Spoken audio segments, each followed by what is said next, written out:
Now let's go back to the cluster form in our sample survey, and let's specify some default values in the attributes. Default value is a value that is applied when the form is when the record is created. So in our case, for example, we want to add a default value for the accessibility field. So the user doesn't have to specify every time that the cluster is accessible when he's creating a new cluster. By default, we want it to be accessible. Let's go to edit the accessibility attribute. Click this edit icon inside the box of the accessibility field. The editor appears. Let's go to the advanced section, and let's go to the default values section. In default values, here is an expression. We'll have to define the expression or the custom value that we want to assign as a default value.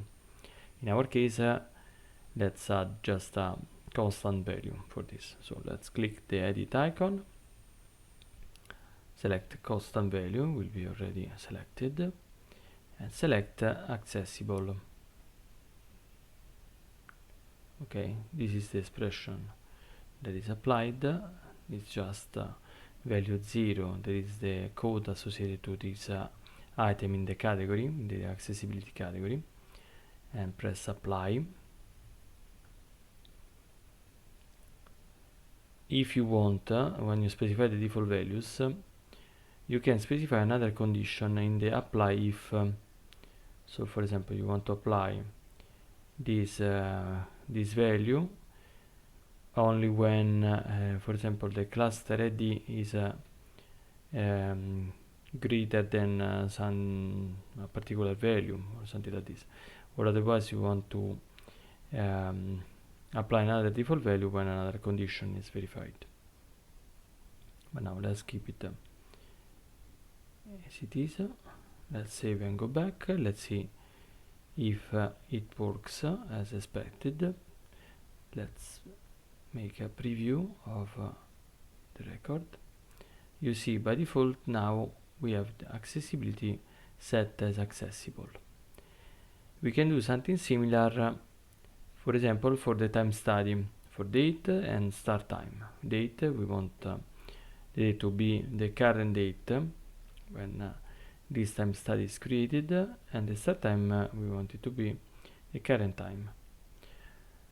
So let's go to the date, edit the date attribute, go to advanced, in default values edit the expression for the default value, and now instead of a constant value we select function. Among the possible functions we select now. Now returns the current date or time, as the description says. So this is what we need. Select only this, keep the other part empty. This will be the final expression, just now. Apply. Save and go back. Sorry, one other thing. This in this case we can mark default value already only one time.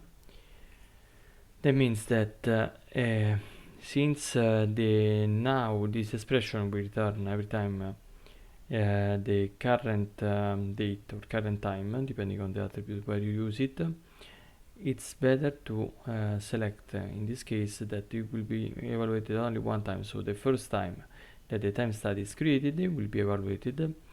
The other times it's not necessary to reevaluate it again, because once this default value is assigned, it doesn't need to be recalculated and regenerated every time.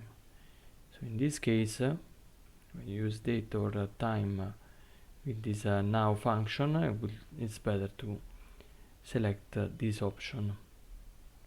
Let's save and go back.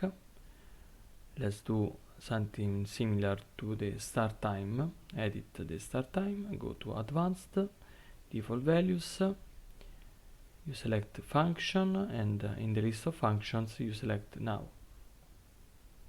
Apply. Save and go back. Don't forget to save every time.